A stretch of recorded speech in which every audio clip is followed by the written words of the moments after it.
Luke Otten, good to have you on. First question. Pastors of dual parishes do twice as much work as everybody else, right? Correct. Okay, Absolutely. good. That was a softball. Second question. Lutheranism in its purest form can only be practiced in the Midwest, correct? Yes. Yes. Yeah. You got that German heritage there, and therefore, yeah, you're going to lose out of it if you aren't What are there. your thoughts, David Buchs? Um, you know what? I'm just gonna let you have these ones. You guys need a few wins, so go ahead, enjoy those points. That's just fine. Okay, third question. Pastors with hair are superior. Yes. And Oh, my father, who's bald, he's not a pastor, so it works out well. interesting. You know, Interesting. I really, I didn't sign up for this. I didn't. I mean, we're like 2 minutes, a minute in, and it's been nothing but personal attacks. Do you have a problem today, Josh? You got something going on we need to talk about? Yeah, I do. I was listening to a podcast this morning, and one of the questions was, "What everyday wisdom do you think is false?" And the guy answered. He's a journalist for the New York Times, and he said, "Everybody says don't ever take anything personally, but I think you should take everything personally." That's the It only is way to get about you. better. It is That's about you. that's Yeah, that's good. that's right. If you never come to church again, I take it personally on me as a person. That's good. Hmm. I might try that. I mean, yeah. You have to think about the kind of offense you're taking. It's not that it makes me sad, um, but it makes me really, really angry, and I'm taking it personally. So Is your translation of Psalm 4 be extremely, very, very, very angry, but still don't sin? at least try not to. Speaking of 4, hey Luke, fourth question, and this is a listener's question, so I'm going to read this in totality. It seems like we are undergoing another wave of interest in UFOs, now rebranded as UAPs. What is that? Aerial phenomena, Unmanned unidentified aerial. aerial Oh, phenomena, unidentified aerial or phenomena. maybe it's Okay. unmanned. You might be right. You might be right. Well, maybe it's unidentified. Okay. We are getting the reports of crash, wreckage, and non-human remains. Of course, there has been no proof, just reports of things supposedly being seen. These reports have been around since before Christ, but assume they do not lead to proof that there are other civilizations in the universe. So if that were to happen, we actually did discover life, what impact would that have on the Christian faith? So it's kind of a twofold question. I guess the first one would be, what are these things? And second, if there were aliens, would you still be a Christian? Okay, so if there were aliens, right, alien life forms, life from outside of the earth, I'd still remain a Christian, and I would just do what, Genesis commands us to do and exercise authority over them, right? Have dominion because it's just another form of life. Um, so it's not intelligible life. I mean, maybe that throws a little difference in it if this alien life um, has, intelligence to it, but still not created in the image of God like we clearly are stated to be. So, I'm just Okay, thinking good. about We have the example might be demonic life, right? I mean, there's a intelligence there uh, that is not created in the image of God, right? Um, Yeah, that's good. I was going to say we have a movie about this. It's called Independence Day.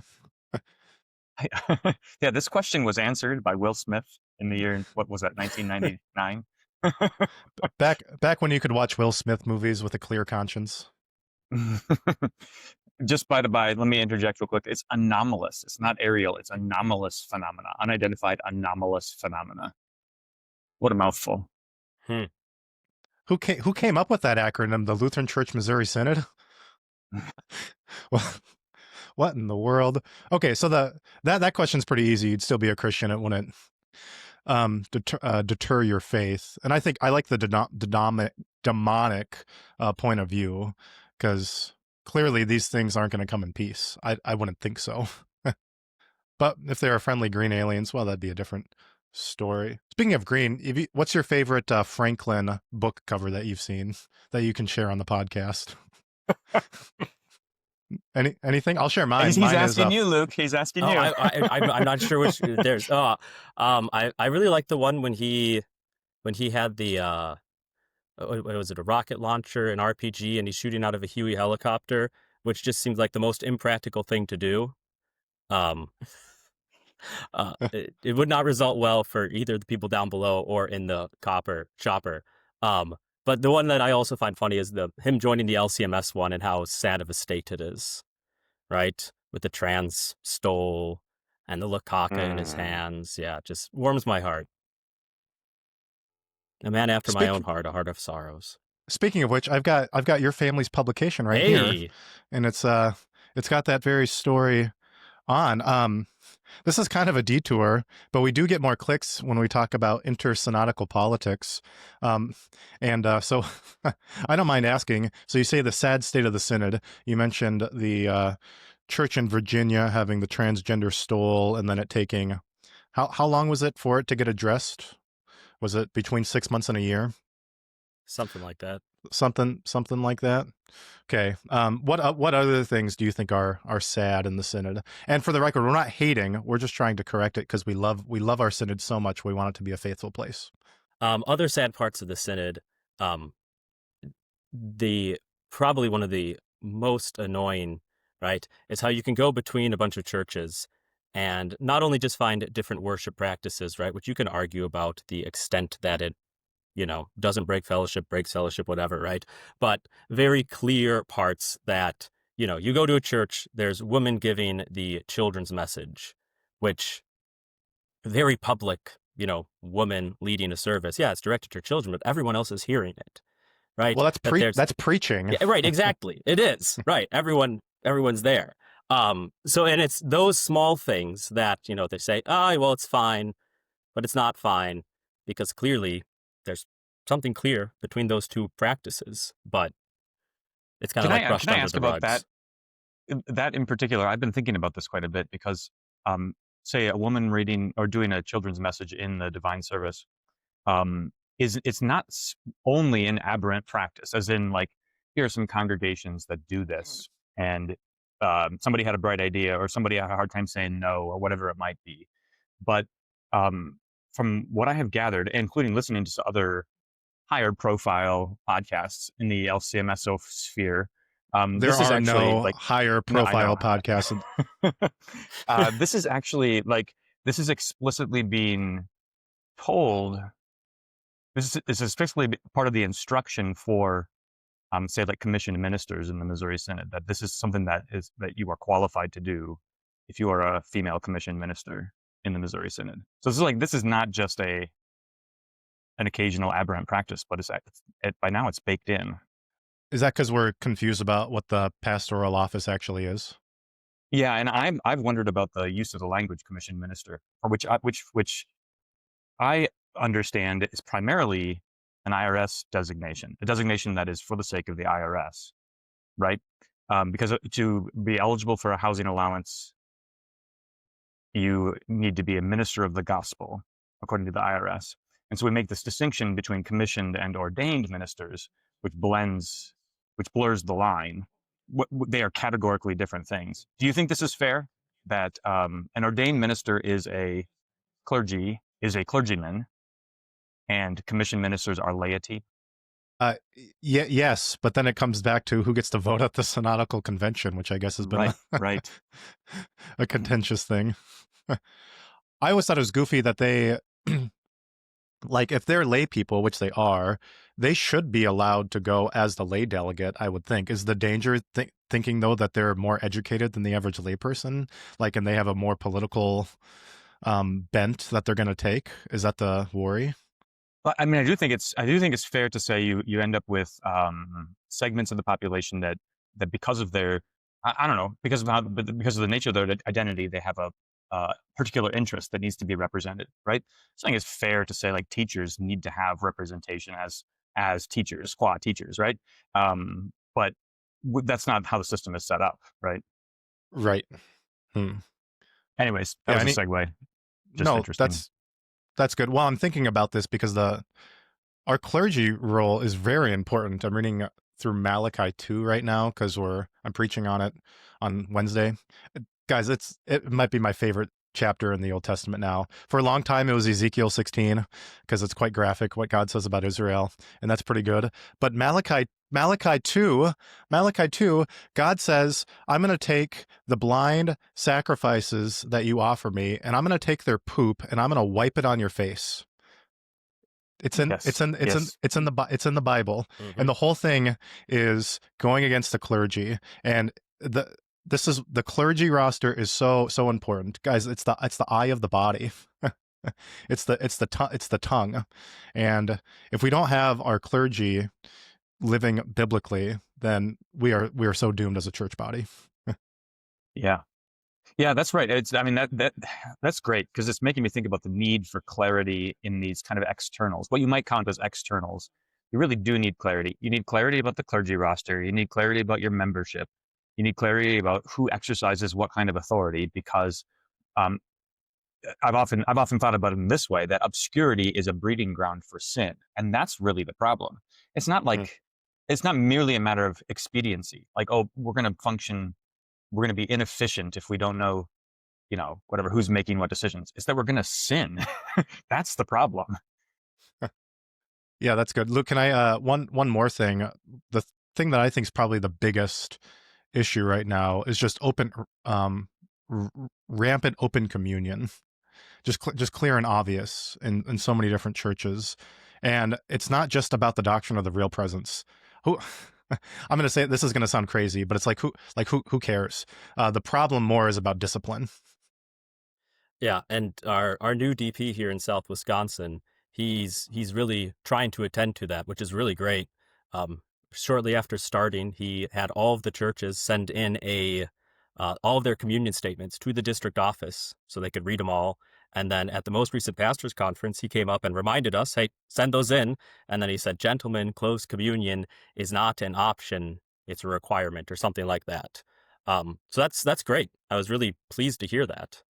Oh, good. Yeah, we are doing the same thing in Minnesota North. We passed Okay. a resolution at our last convention, and then our DP brought it up at our pastors conference too. It's going to be starting in January where they're going to ask for those statements. So, and when I say discipline, what I mean is if you have no idea who's communing at your rail, that's a that's a pastoral problem. I was listening to Brief History of Power on the way in this morning. Great episode, and Adam Kutza is wonderful. He goes, "Pastors, just do your job." If you got open communion, stop it. So there's this idea about different models of pastoral leadership, and some of which involve like not actually having a pastoral relationship with every individual of the congregation. Like, say, for instance, you delegate that to elders in your congregation, and you kind of exercise oversight. You're a bishop over the elders in your congregation. I'm interested in what kind of variance is actually admissible, which is related to the exercise of the keys, because who is ultimately responsible, and the responsibility never pertains to people in general. It always pertains to individuals, right? Right. Yeah. So in a sense, it's a both and thing. So the keys is given to the church, right? But then it's also given specifically to the pastors as representative by Peter and the apostles, right? And then as stewards of the mysteries, when you admit somebody to communion, you're forgiving them of their sins.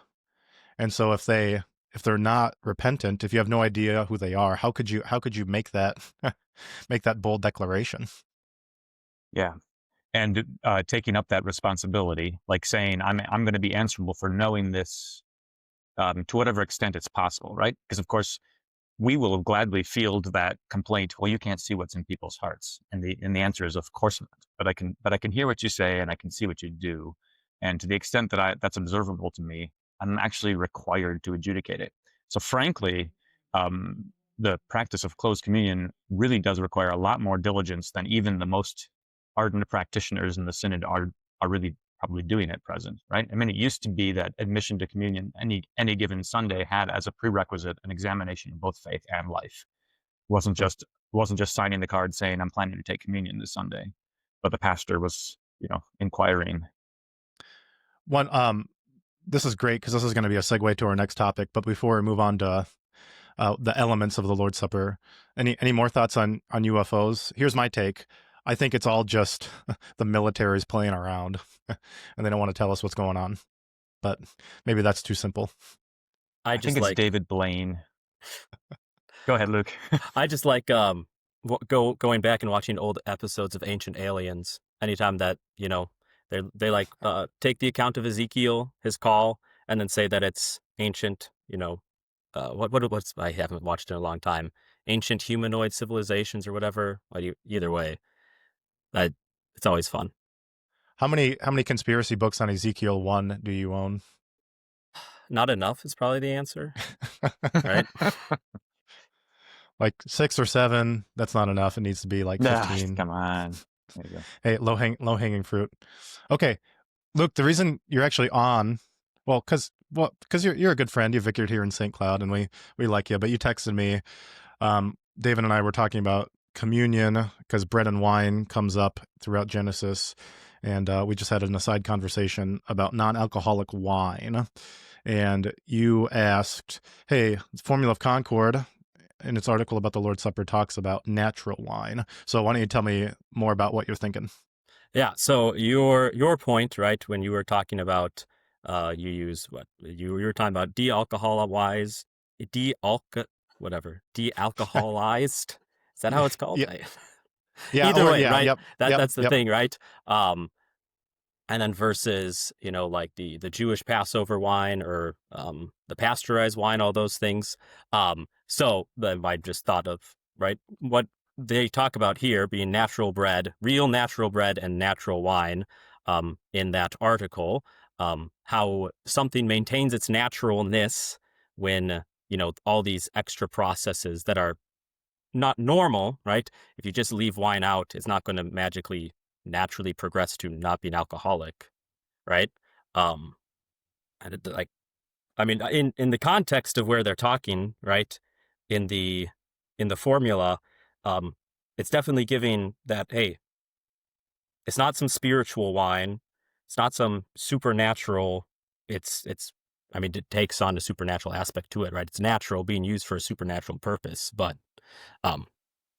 that's where that came from.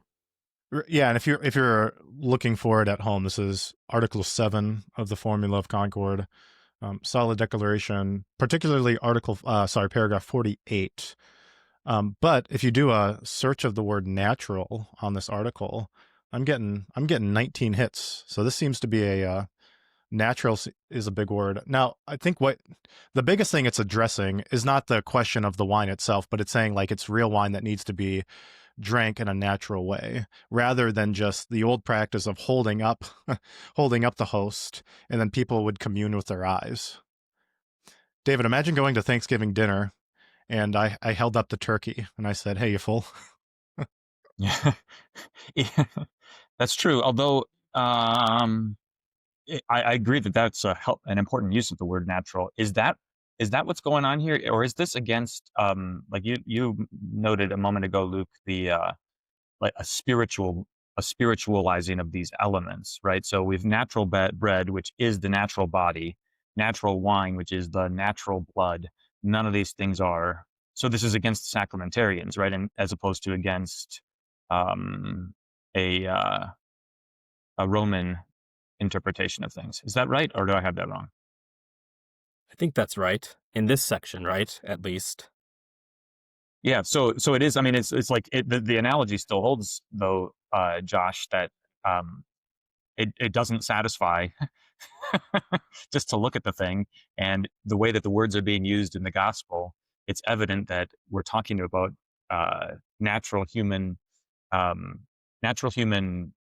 bodily things that pertain to the body, and things that pertain to the natural world, in every realm, both the natural fruit of the earth, the natural body and blood of Christ, the natural human who is then eating and drinking the body and blood. And the use of the word natural is against the spiritualization of all of that. Okay, yeah. So it has to be something wine according to its real nature as God made it. Right. So then that opens the question of what is that? This is a great question, generally speaking, because we should be respecters of nature, right? We shouldn't use things contrary to their nature, um, generally speaking. Like Onan did, right? Coming up. Very exactly. This is the So best are you podcast we've saying, ever Luke, that done. we can't drink de-alcoholized wine at all? Is that what you're saying? For the Lord's Supper?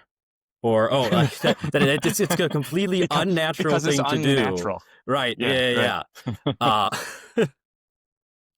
that's a fair point, right? Then all of a sudden it goes way too far. Well, at least But then for grape the juice other would be part, right?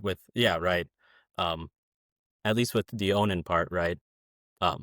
There's at least a little more of a command there than here with, hey, don't drink any unnatural wine in general. So there's at least a slight difference there.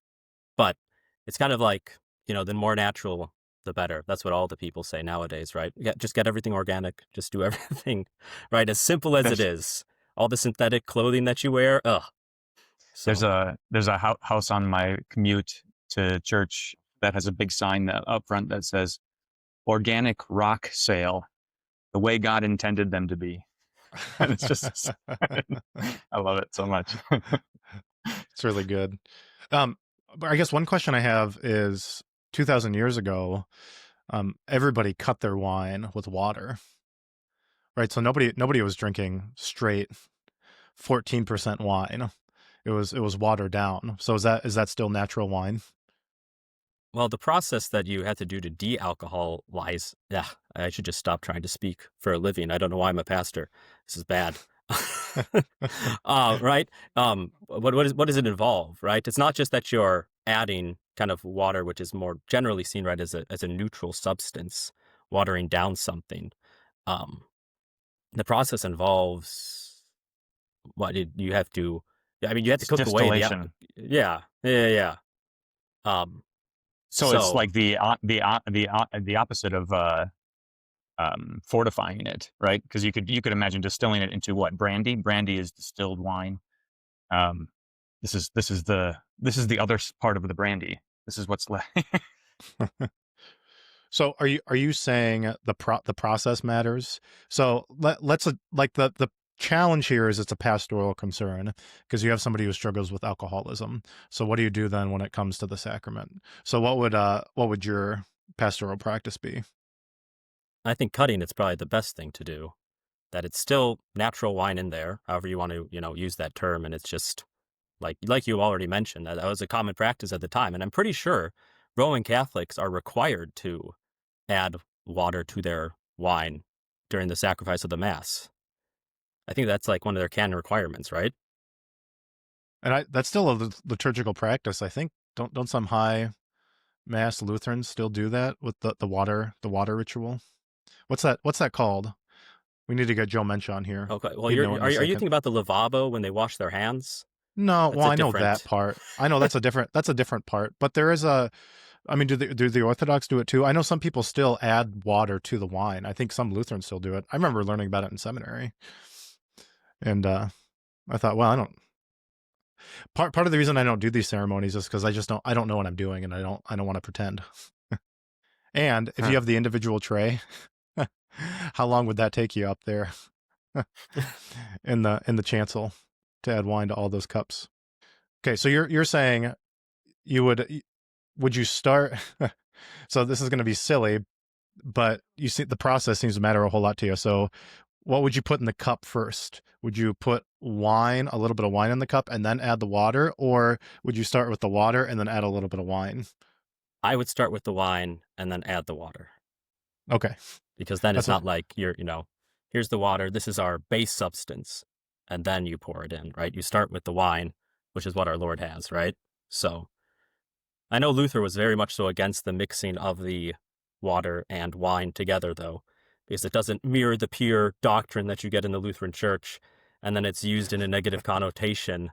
In Isaiah, I think it's 3, when he talks about mixing the wine, that it's not as, what is it in Isaiah 3?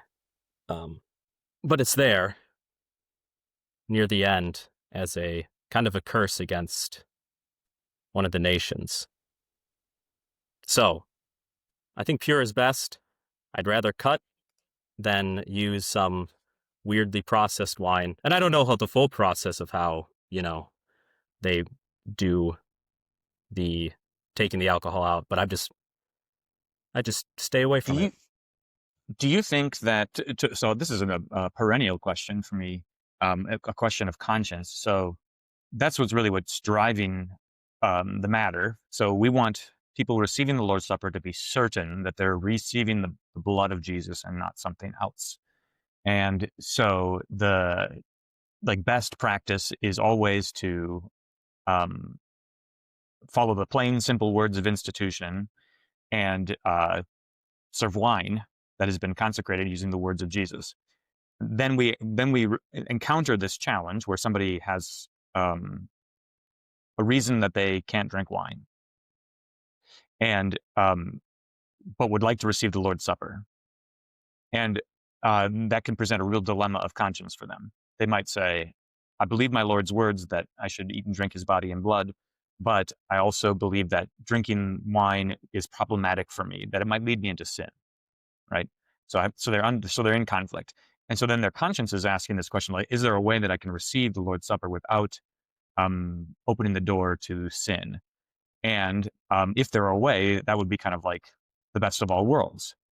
The problem is, if that way involves obscuring whether or not it's actually the blood of Jesus, then we've caused more problems for their conscience. So my question is, to what extent does the conscience of the recipient determine what you might use in the sacrament? Clearly, it doesn't determine at all, because people will, without scruple, receive grape juice or Coca-Cola, thinking that they participated in the Lord's Supper. So their conscience isn't finally determinative, right? Does anybody actually ever use Coca-Cola? I mean, I know that's like the classic example, but if you, yeah, I don't know, whatever. Okay. It's still a fun example. So,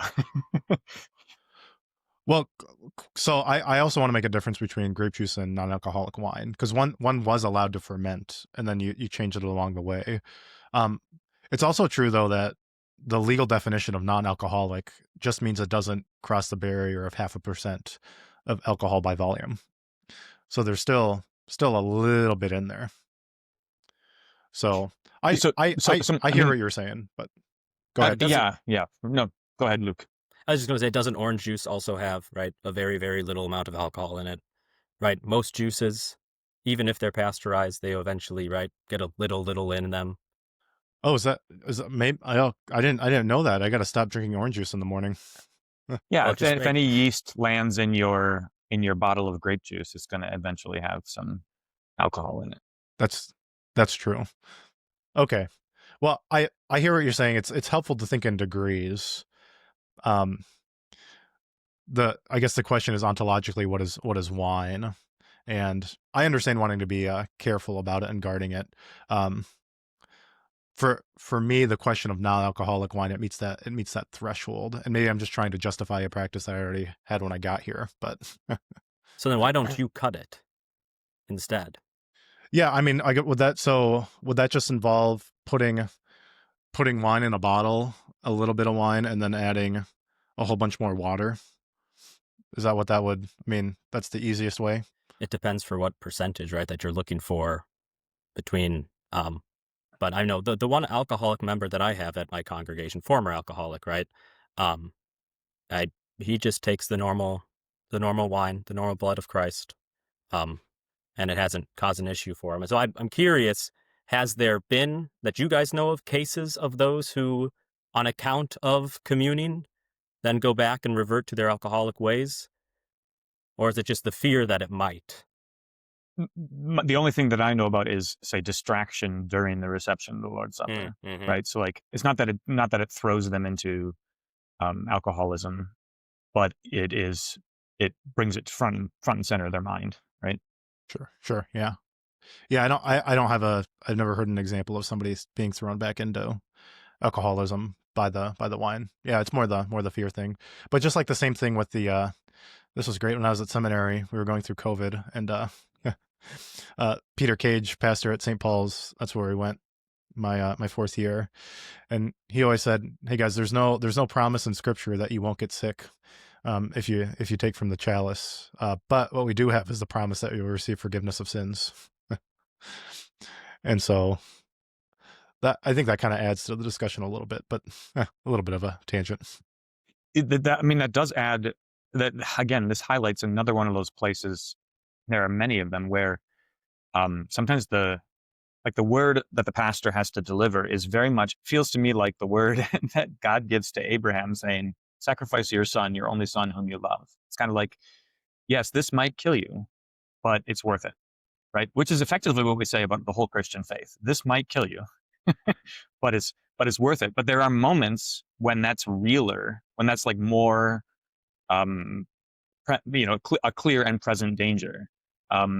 And that's what that does get kind of harrowing. Have you had those kinds of have you had those kinds of situations where like somebody's up against it and they have a decision to make, and you're like, "Yep, this is the right thing to do," and also I can see all of the consequences that you are imagining. That's actually going to happen. Yep, those things are going to actually happen if you follow through.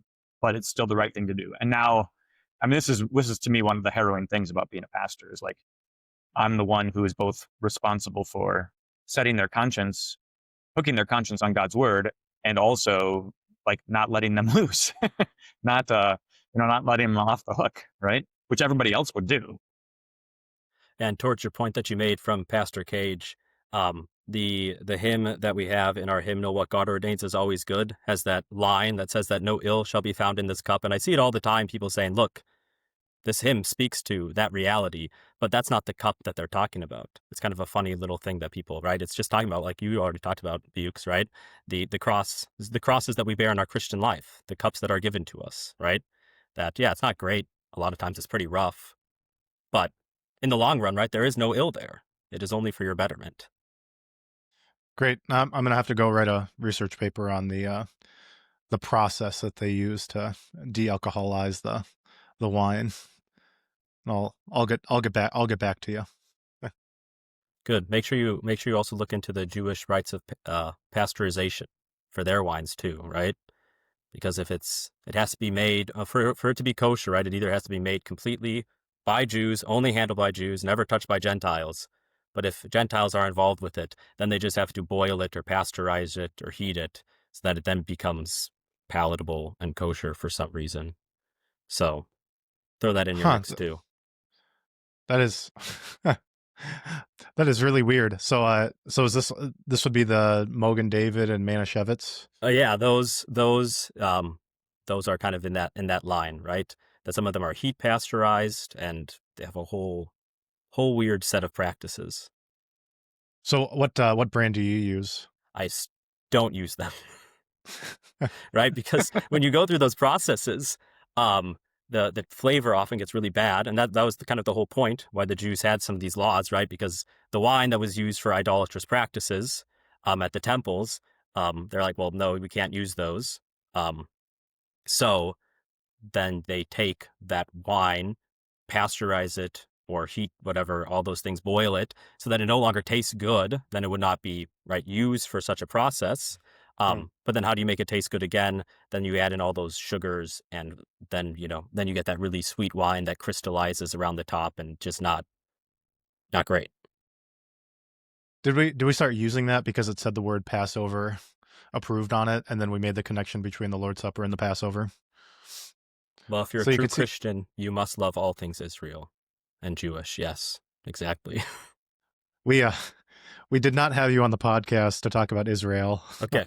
Although that would be because that would be a 3-hour conversation, Pastor Otten. We should get Luke and Rory on at the same time. That's what we should do. That'd be a lot of fun. Yeah, have a dispensationalist and the who is Herman Otten in relation to you? Is that your great uncle? Yeah, my grandfather's brother. Yep. Okay, gotcha. That would be fun. Okay, I have a lot more to say, especially like, does the color of wine matter? So some people have said, well, since the Methodist said it has to be red because it represents, I'm going to use white wine. And then I think of, well, in Genesis 49, it says the blood of grapes. So, I don't know if these conversations are always very, very helpful. It's more of an altar guild thing, isn't it? It's like white wine's easier to clean. Yeah, generally. Okay. Why do you look so smug, David? I'm thinking about the how many angels can you fit on the pin of a needle, because it is kind of like it matters a lot what we do as clear communication about the truths of God's word, but it does feel like every uh like the semper virgo, like we were talking about last week, can devolve so quickly into something that is taking us away from um like what's the blood of Jesus for? Are you being charitable and merciful and forgiving your brothers as you've been forgiven? Right? Oh, segue to Genesis 38 real quick. We don't have to talk about it because David and I talked about it for 15 minutes last week. Luke, do you subscribe to the Semper Virgo? Okay, good for you. All right, Genesis 38. one of the more fun chapters in Genesis. There's Fun is lots the of right word. motifs that come through here, but since we got a guest on, if you were going to preach on this, Luke, what would your basic outline be? That's a really good question. I was thinking, I mean, 2 points. Before last night, I was reading Leupold, as I'd like to call him, right? And at the end of each of his chapters, he has a comment about that, about what is like preachable from these sections. And I was really excited to see what he'd say about this one. And I don't know if you guys looked at it, but No, I didn't. yeah. He just says homiletical suggestions, entirely unsuited to homiletical use, much as the devout biblical student may glean from this chapter. And I thought that was very funny. Do you agree with that? No, I there's definitely a lot that you can say from it. I just thought that was a funny line, right? I think one of my favorite things about this chapter, in favorite, you use loosely, is that it's really a chapter of, right, you reap what you sow, and the level that you used, it will be used against you, because you look at a lot of the things that are happening to Judah in this account, and then you can find them even in the most immediate account, right? So he's the one who comes up with the idea to sell the brother, right? To sell Joseph. And then as they're going through the process, they deceive their father with a cloak, right? With blood on it, blood from a goat. And then what does he offer to Tamar in this section, right? After he was deceived by a cloak, but both a goat as a price. That part, even the language that's used there, right? It's they go up to him, right? And they to Jacob and say, hey, identify this. And then he identifies it. And then so too at the end of 38, you get the same verb twice, right? Just as it was in 37. Hey, look, I have these three things of yours, identify them. And then what does he do but have to identify him, right? So that was one thing that I thought was kind of a neat little aspect to this chapter. And there's probably more of them as well, right? But that was one thought that I had to it. No, that's great. Yeah, there's lots of you reap what you parallels. sow. Yep, that's good. Yeah, and that seems to be that's thematic throughout Genesis, right? So, um, yeah, the way that you handle others is the way that you will be handled. Yeah. And really fitting with that theme, right? Onan, right? He reaps death. He doesn't reap life, and for that he sows. He doesn't sow life, so he reaps death, right? That's that same idea that carries Right. through in that aspect too. I think before we dive more into Genesis 38, I think it'd be really helpful to discuss Deuteronomy 25 and Levirate marriage, which is clearly at play here. The command that God gives that if a brother's living with his brother who's married and she dies, he's got to marry his brother's wife, the widow. What's interesting to me is how much of Deuteronomy and Leviticus you can always back read into Genesis because the laws are clearly at place already before they're explicitly stated. This is one of my favorite sections in Deuteronomy 25, 5-10. And the point is to perpetuate his brother's name. That's in verse 7. So clearly this has a messianic function. And we could debate this. Actually, when I preach on this, somebody goes, well, actually, Luther said that we should keep it. But we shouldn't practice this anymore, right? I mean, I think this is clearly part of the civil law of Israel. In what sense shouldn't we practice it? I mean, obviously not mandate it, but for instance, if a brother dies, would it be wrong? I mean, would there be any reason for his brother not to marry his wife and raise up children for him? I don't think you could forbid that because it's explicitly commanded for the old covenant. But you're saying simply we're no longer bound by it, right? But it could be practiced. Right. What's interesting to me is that you are forbidden from marrying other widows throughout the Torah, and it says because you're uncovering their nakedness. So, do you know of anybody who's ever done this before? No. But I do know of situations, at least a couple situations where, in Christian families, one spouse dies young, and there's a new marriage pretty quickly, clearly kind of done out of for the sake of protecting the family of the deceased, right? So like the husband's died, and so now somebody's going to step in, and it wasn't like, the normal way of thinking about like romantic, whatever Hallmark kind of romance, but it was, no, this family needs a dad. They need a dad, and so who's gonna do it, right? Well, that's a more helpful view of marriage because Adam and Eve get married on the first day they meet, and then their love grows from there. Did you guys love your wives before you married them? Personal question, I know. I think so, and I still think so. I was hopeful. David, you didn't even know if your wife wore a veil when she walked up the center aisle. My goodness. Speaking of veils, this is one of the Tamar, things about Josh that you should watch out for.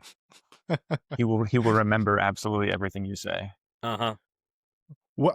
Well, so there is a sense in which obviously you loved your wife before you married her, otherwise you wouldn't have.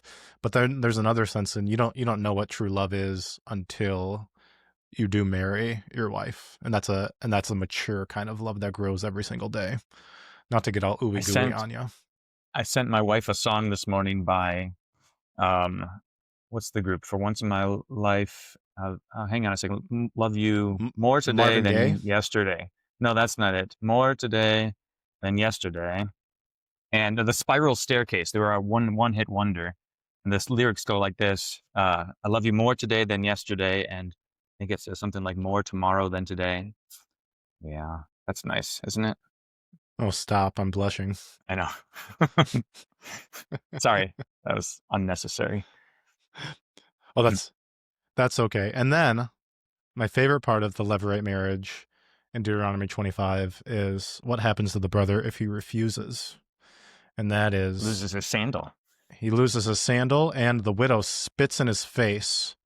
And then the name of that guy's house would be called the house of him who had his sandal pulled off. So just write that on the address label and put it in the mail, and the postman will get it to him. But it's interesting tracking the ceremony of that sandal, because then that clearly takes on a different meaning in the book of Ruth with Boaz and the next closest kinsman redeemer, because they exchange sandals. So that's any thoughts on Levirate marriage in general? I just feel dumb that I did not know that it actually came from Latin and not from Levi. I just thought, I was like, lever, yeah, from Latin for brother-in-law. Lever of the brother-in-law. Yeah, yep, that's I'm like, right. Yeah. Here I went my whole life just thinking Levi. Yeah, it's probably like one of those rules. Silly. Pays to know your languages. Yeah, in a certain sense, it does. The cool thing, the Christological connection would be, since the point is to pass on the name, this has been fulfilled, because what are we known as now? Book of Acts, Christians, right? So we've received the name of the second Adam. So Adam dies, can't take up the wife, Christ rises up to marry her. And now, of course, you get all that nice baptismal language, and so you don't have to do this anymore. It's been fulfilled. We got a new name. Yada yada yada. Okay, this is great. This is like my Bible class. Oh, you boys. Yeah. Help me out here with a few other details. A certain Adullamite. What's an Adullamite? Is that the cave of Adullam where David goes and hides? Well, it's clearly a Canaanite. Right. I mean, that gets short shrift in this story, right? That Judah's married a Canaanite, the daughter of Shua, and then where does Tamar come from? We're not explicitly told, so we don't know if she's a Canaanite or right. No, but you do get that Judah took the wife for his son, took Tamar, while he just, went out of his way and married a Canaanite, which is the opposite of what all of his forefathers were doing, right? Hey, don't marry a Canaanite, don't marry a Canaanite. And then he goes down from where his brothers are, and then he turns aside to this certain Adullamite, right? So there's this kind of moral digression that comes with it, because that same verb that's used to turn aside to the certain Adullamite is the same one that you get later in this text when he turns aside off the road to the prostitute, who he thought was just a normal prostitute. And then it's also a fun word that you see all around the chapters of Proverbs talking about prostitutes, about turning aside from the way of the Lord to these prostitutes. You said normal prostitute, cult prostitute, right? Well, so he thinks there's a language thing that's probably lost in the ESV or the English translation. He thinks that it's just a prostitute. He uses the normal word just for a harlot, but then it's when he sends the Adullamite with the young goat that he starts asking, and he uses the word cult prostitute. Oh, gotcha. So okay. he's a pagan. He's in this pagan world. It's at the time of the sheep shearing, so it's time of festival, fertility cults, all those fun things, right? So he just thinks, at least he being Judah, right? That's just just a prostitute. But then he's the one who clarifies that, or at least says to clarify, where is the cult prostitute? Mm-hmm. He needs to find better friends. This guy Hira is trouble, right? At every turn. Yeah. And you can kind of see then how, when you associate with these problematic people, that your family life also gets pretty problematic. Did you say troublematic, Luke? That's a great word. I think I said problematic, and then, like I said, I don't know how to speak. I don't know why I'm a pastor. No, I'm a big fan of. They do say in oratory, if you kind of make up words, it really sticks with people better.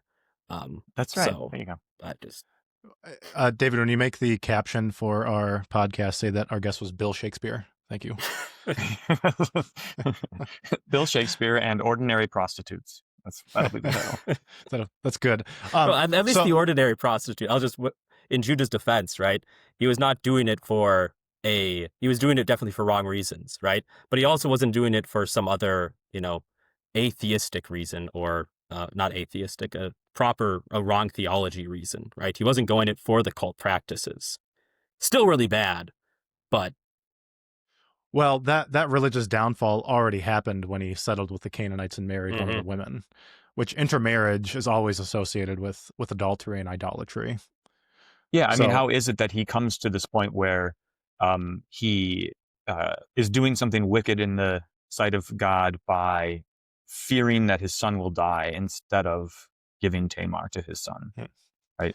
So, that's kind of the culmination, which, when you think about it, is a big deal, considering that his line, he doesn't know this, but the promise is going through his line, right? So if there are no offspring, if it stops because Shelah doesn't have any kids, that's it, the end of the promise, right? This would be like Abraham refusing to sleep with Sarah, right? That would be the end of the story. So, tracking this major motif, I would call it Judah's fall, because he's going to be redeemed later on, clearly in Genesis 49, because you're right, the Messiah goes through him. But the first a sin. The first fall would be marrying a Canaanite, right? And then the second thing that happens is that he refuses Tamar another son. And this is problematic for a few reasons. First of all, because it's going against the messianic seed. But second of all, he promised that he would give Tamar Shelah in verse 13. So now he's explicitly lying about it, and he's holding back. And this is kind of reminiscent of the book of Ruth again, because this is Naomi, right, talking to the girls. Or even if I got married tonight, are you going to wait 18 years for another son? But she's willing to do that, even though it's impossible. Meanwhile, Judah's got another son, and he's refusing it. And then the third sin would be sleeping with Tamar. And then the fourth one, which is the icing on the cake, is he wants to burn her, which is the Levitical mandate for this kind of a thing. But it's like she's a whole burnt offering. And I mean, that's classic John 8, right? Whether or not it's canonical. He's the one who did it, and then he wants to kill her. Josh doesn't mean what he's saying right now, whether or not it's canonical. There's another sin too, which is implicit, and that is his sons are degenerates, and he has failed to properly discipline them. Oh, good. I'd put that the refusing to give Tamar another son goes under that, because either he knows his sons are degenerates, and so it's not Tamar's fault, or he is completely ignorant, just like Isaac, and he has no idea what's going on, and both are bad. What do you mean I don't know what I'm talking about? Whether or not it's canonical? I didn't say you didn't know what you're talking about, so you don't mean what you're saying. Oh, I mean it's canonical. Just check the archive. I already specified that. Now here's the question that everybody came to the podcast for. Is Onan's act of spilling his seed on the ground, is that a prohibition of any kind of birth control / masturbation? I don't think you can say that it's a prohibition, because it's not in the form of a law, but it does reveal at least the basic principle, which is self-evident, that when God has appointed something for a purpose, right, the nature of a thing, that nature shouldn't be subverted willy-nilly, you might say, much less for purely selfish motives. So I answered your question without using any specific words. Thank you for that. Luke, your turn. Yes, I will echo Buchs' point. But I'd like to note that it is right. Oftentimes people will just say, well, this was just a command given to him, so then there's more freedom of a Christian, right? That's how a lot of people even talk about birth control, right? It's between you, God, and your spouse, right? And that's kind of how it is in this section for a moment as well, right? It appears that way, right? That he really, not only does he deceive, like he acts like he's going to do it in the privateness of his own, bedroom or whatever, but then he still spills his seed, and for that God sees, right? God strikes that. So there's always eyes that are watching, that are seeing, which is also kind of a thing that you see in this as well, eyes language, but we didn't talk about that, so oh well.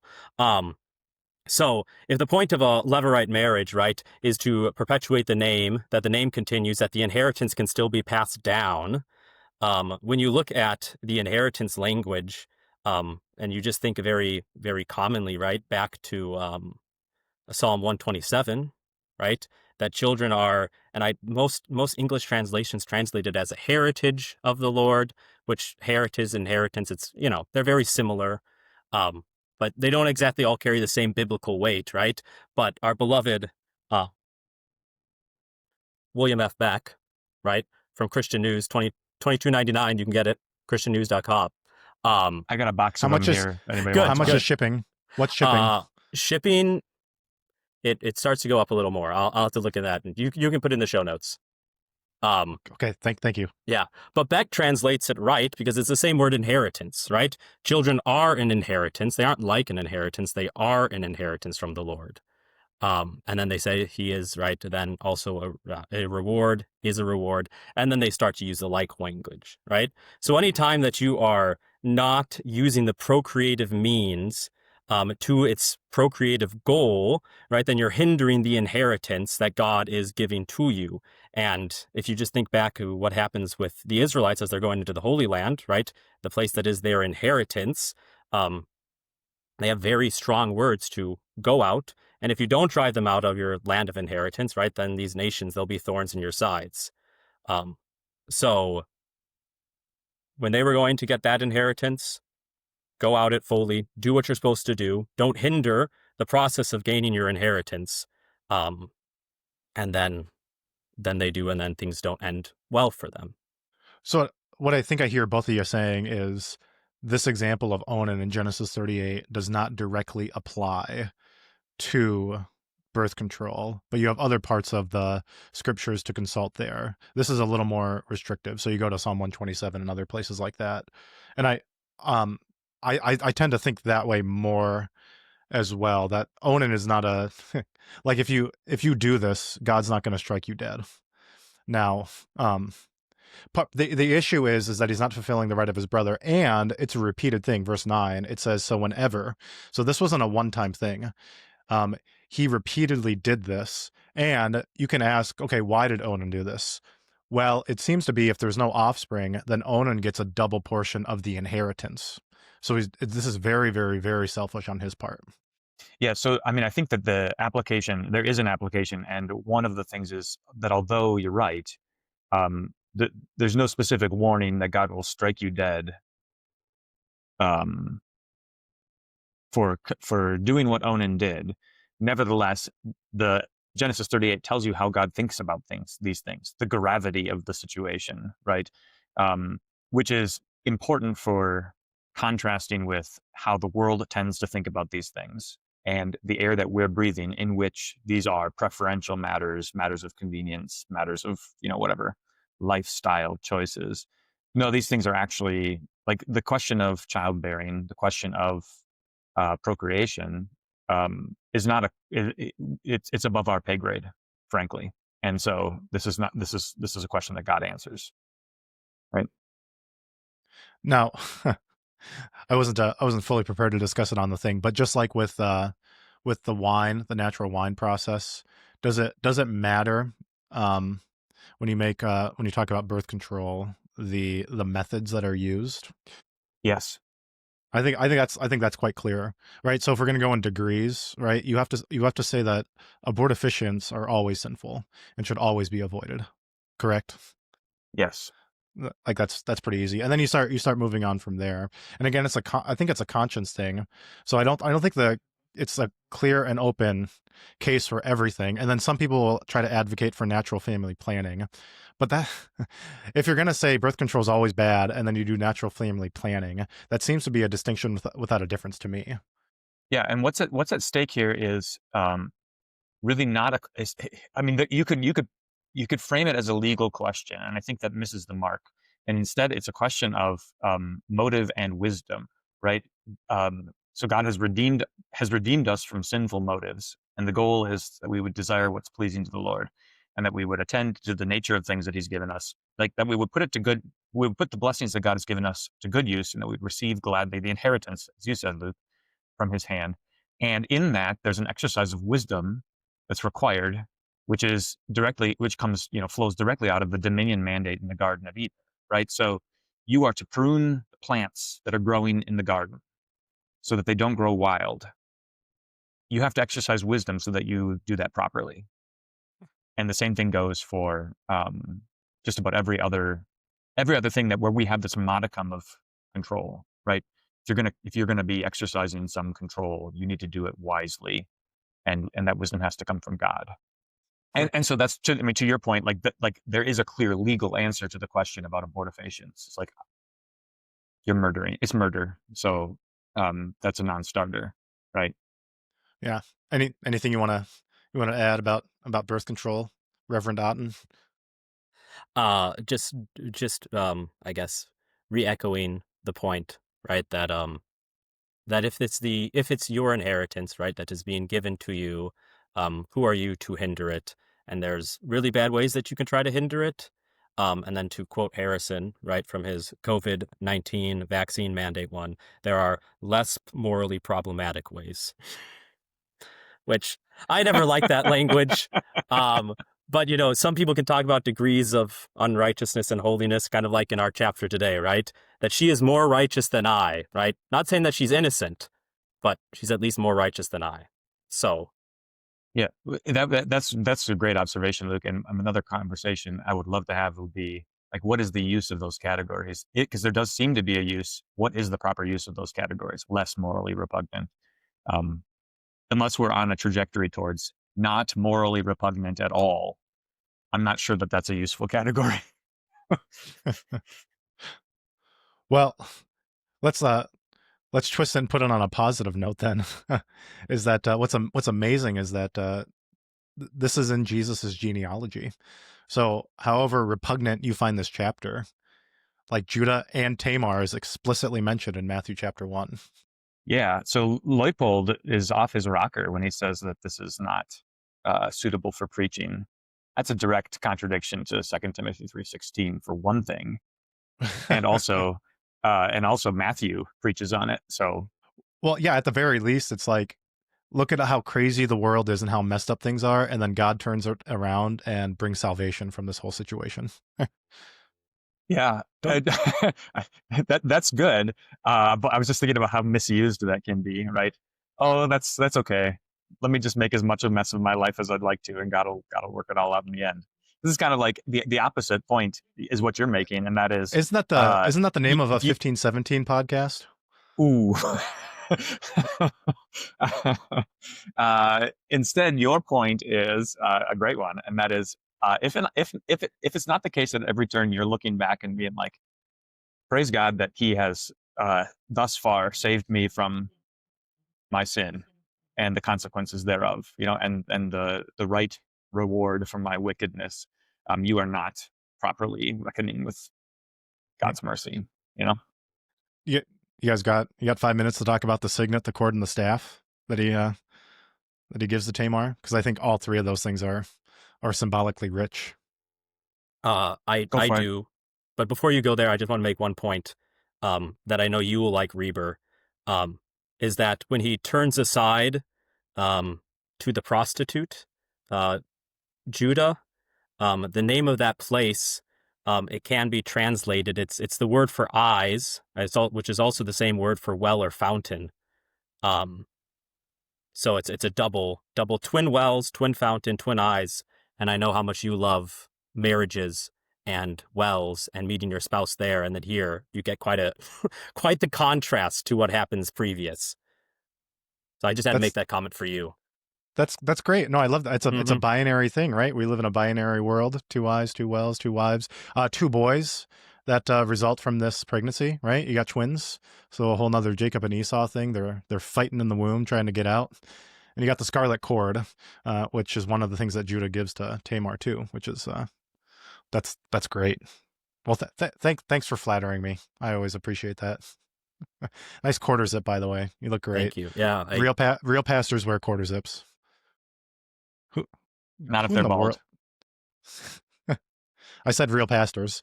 Okay, so we got 3 things. We got signet, cord, and staff. So the signet, this isn't. I don't think this is explicitly a ring at this point, but this is what makes the seal, right, on something. So this is man, you could run with this a million ways. Where do seals come up in the Bible? Not the animal. Yeah, I'm I was going straight to Arrested Development and loose seal. And, anyways, that's good. Yeah. That's good. No, I'm trying to think. So you got like the commands of some of the Persian, Median Persian, Babylonian kings are sealed, right? Commands are sealed. Yeah, are you thinking about Revelation earlier? Yeah, Revelation, the 7 seals, absolutely. Okay. Yeah, and then Paul uses that language to describe the Spirit, right? You have been sealed with the Holy Spirit.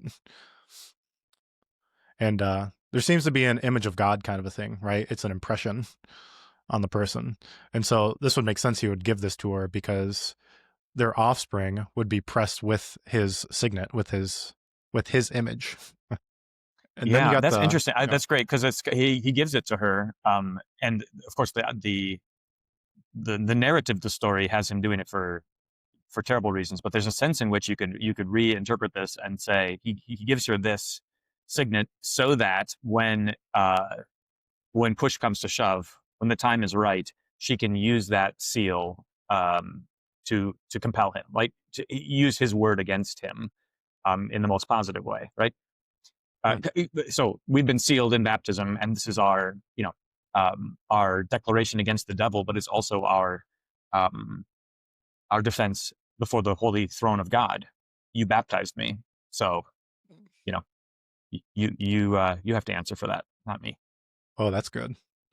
And then Joseph at the end of the book, he's also given Pharaoh's seal, right? His signet. Okay, scarlet cord. Man, this is of course Luther's really big on this. You see cords throughout the Bible, particularly like a scarlet cord, which shows up at the end of the chapter, right? With these twins.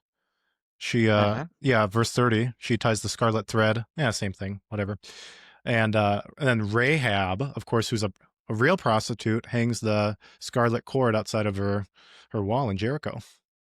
And is also in the genealogy with Tamar. Yeah. Mhm. That's a scarlet thread throughout the genealogy, if you will. No, all right, fine, whatever. Yes, it is. I don't even like you. And you want to talk about the staff? Then this has got to be power, right? Moses' staff. Kings have their staves. Does it show up? It shows up in Psalm 110, right? Having the staff and ruling over all the people. That's right. I mean, we should know that one by heart because that's the most. The scepter. The scepter in verse 2, and then and then the scepter shows up in Genesis 49 with the blessing to Judah, right? So that's a blessing on his scepter, his staff, meaning you're gonna have the power, which is an amazing thing. So if this is Judah's downfall, he's got one heck of a redemption then, that God chooses him to bring about the Messiah. So what you're saying, David, is none of this matters. So it's all great. That's how your exactly sermons go. Yeah. It's all forgiven. It's all forgiven. Everything that I just said, forget it. That's right. God, you bad, God good. So whatever. That's another 1517 podcast. Man, we're really going after it really good today. I feel fired up. When we were going to do a podcast with Luke Otten this morning, and I knew that the topics would be the sacraments, closed communion, children's messages, commissioned ministers, onanism, birth control, 1517, the use of the law, our clergy roster. What else did we touch on? That was Israel, Christian news, transgenderism in Virginia. Holy smokes. We are not getting any ad revenue from this podcast. Maybe Christian news, though. Oh, could you could. I'll put you in touch with the other Luke Otten. That's great. The first time I met you, and then I saw the where the heck is it? Because is he the publisher? Oh, here it is. Page 1, 2, 3, 4. Oh yes, business manager Luke Otten, and that's not you. No, my father's cousin. Here's the problem though, and this is going to get another group of people upset. Is I don't think the editor of Christian News would like me very much because I read John 6 as being sacramental. So that's a whole nother thing. And I know you do too, Luke, so don't even try to dodge that one.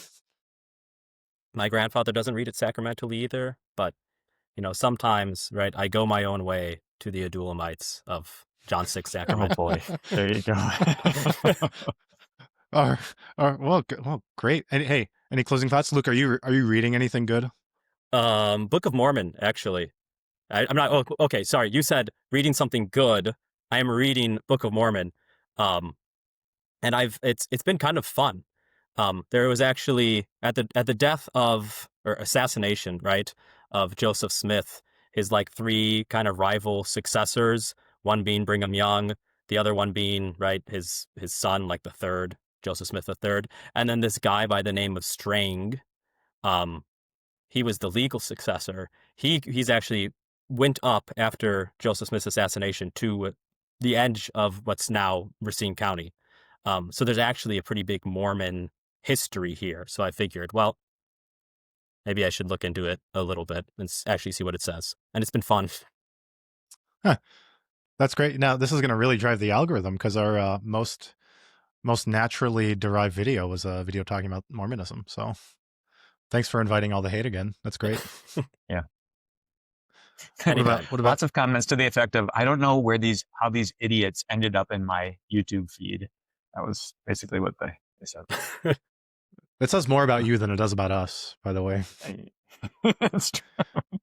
If we pop up in your algorithm, you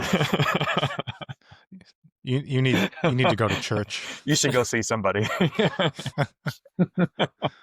What about you, Buchs? What kind of book on animal husbandry are you reading these days?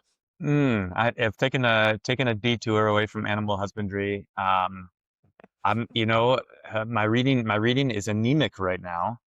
I just been listening to a lot of podcasts on my commutes. So I've been doing a lot of visiting. How about that? I've been talking to a lot of people, and it's really interesting. People are fascinating. Don't pastor me.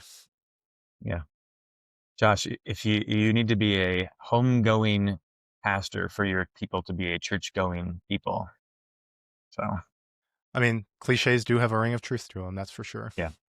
But you convict me because I have been sloth in my neglectful of my reading, and it's time to get back. So I'll work on it. I'm thankful that you're a good pastor.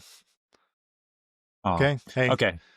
Any closing thoughts, Reverend Otten? I think we covered a good amount. Well, thanks for coming on. This is fun. Yeah, it has been fun. Yeah. Thanks. It's Luke. almost like All right, I'm back in St. Cloud. I can make that happen. All right. See ya. Oh.